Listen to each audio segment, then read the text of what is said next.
So I got something pretty important that I want to talk about. It's honesty, guys. It is a quality that is severely lacking in today's society. It seems to be the exception, not the rule. Potentially one of the reasons why we have so many problems.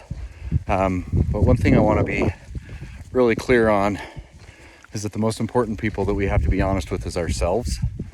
We need to understand ourselves. We need to be open to hearing things that we do not want to hear. That's the only way growth can happen. It'd be awesome if growth happened under, easy conditions.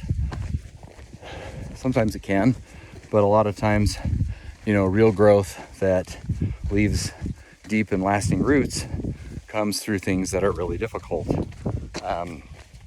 One of the things that is really difficult in situations like ours is diagnosis.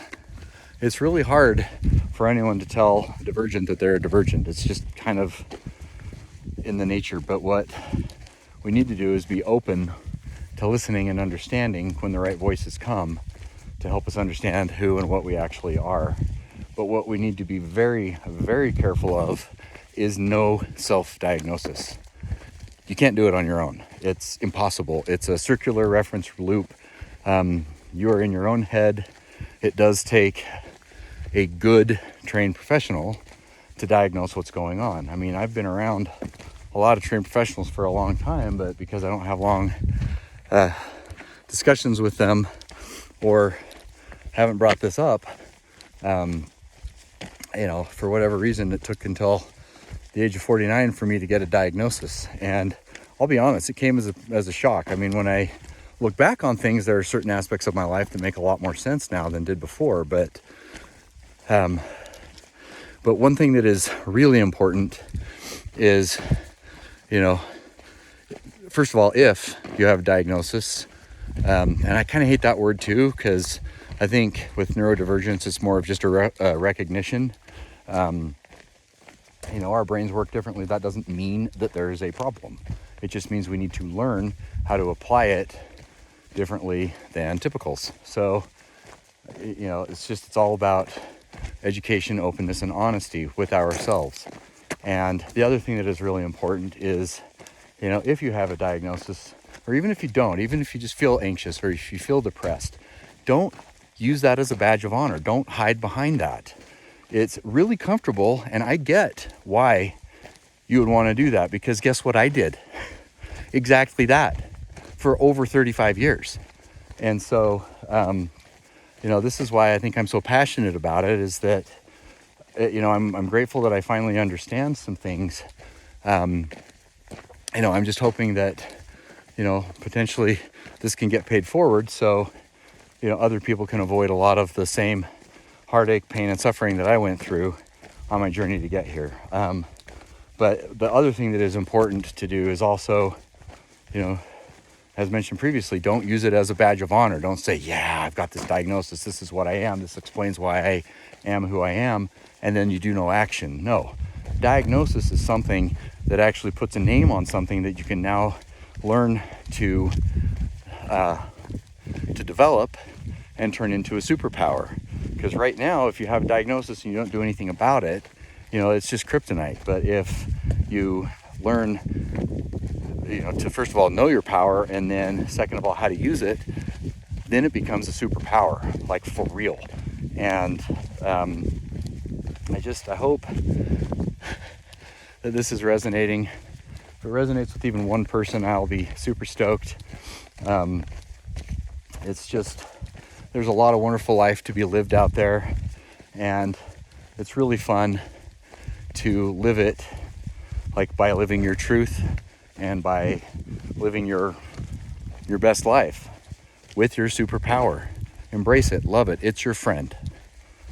It is your teacher. It is not your tormentor. And I'm going to say that over and over and over again, because I spent a lot of time in the class of life ignoring my teacher, treating it like a tormentor, and there's an awful lot of growth and development that I have missed out on. So I'm doing it now, and I hope that this can be a little spark to help you do what it is in your life that you need to do as well.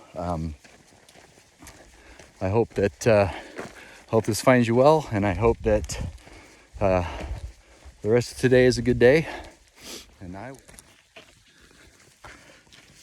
So today's trail experience was actually pretty cool.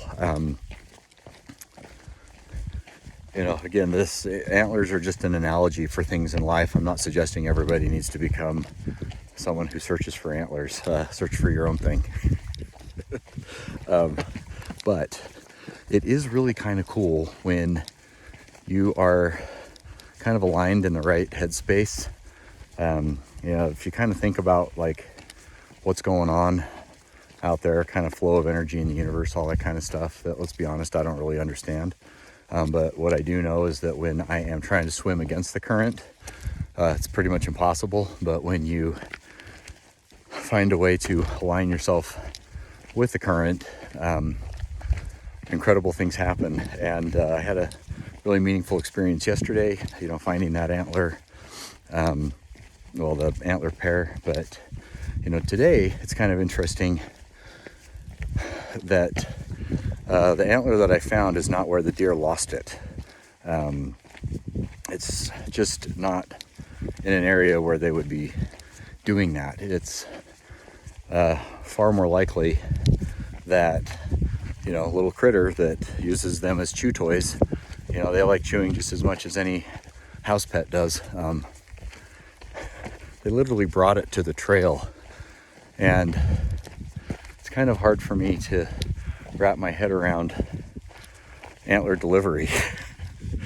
But somehow I think I'm just in the right headspace, and my mind is tuned to find what I'm looking for. And so I'm finding it even in places that I didn't think I would find it, and wasn't even aware that I was looking. So let that be an analogy for however that applies in your life. And I'm just excited to learn as much as I can on this journey. It's pretty amazing. All right, this is the shed that I found on the Wedge Overlook Trail. It's an extremely popular trail, and I was sitting there wondering why on earth people have gone past this, for over a year, especially when I myself have run this trail since this antler would have fallen. So thought about it a little bit more, looked a little bit closer, and you can see these little chew marks on there. Tiny little antlers like this make great chew toys for coyotes and foxes and stuff. And so I just think one of them dragged it there, left it by the trail. And it must have been my lucky day, because chances are it was last night. So anyway, it's always fun to have a Grubhub delivery of antlers.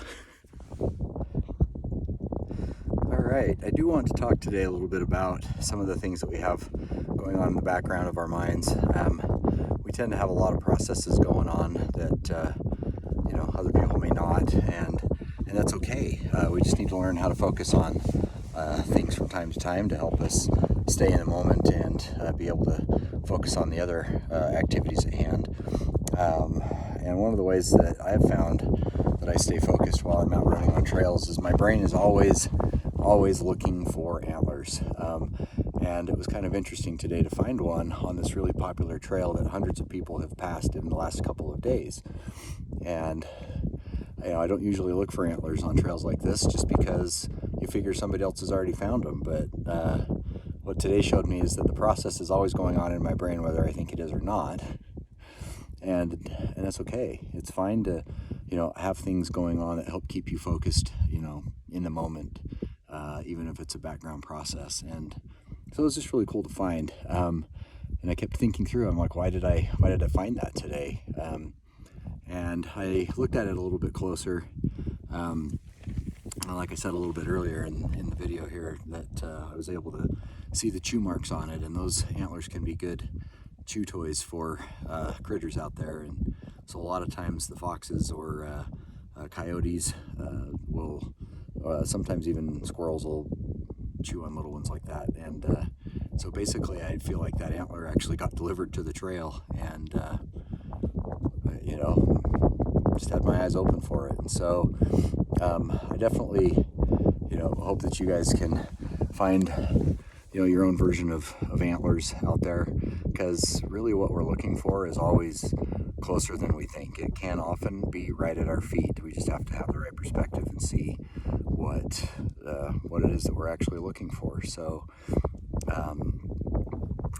for me, it's really easy to find what I'm looking for in places like this.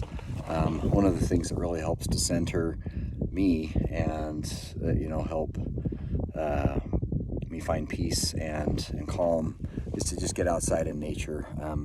When you're out here looking at views like this, it does two things, and I love them both. One of them is it just makes you feel super small and insignificant, and like I am this tiny little grain of sand in the entire world. But then the other thing that happens is you sit there and think, gosh, this is absolutely amazing that I'm even here. The statistical odds of you being born are as close to zero as possible without being zero. And so life is a gift. It is amazing. And we just need to find our own versions of peace and happiness, and we need to be okay with it and unapologetic. Like, I absolutely love being up on top of things like this. It just really helps me feel connected with nature, and I'm just grateful that I have a hobby that helps me get through the day to day, and not only get through it, but get through it with meaning and purpose, and at the end of the day feel an incredible sense of accomplishment. So again, find your thing, be active, and be fearless.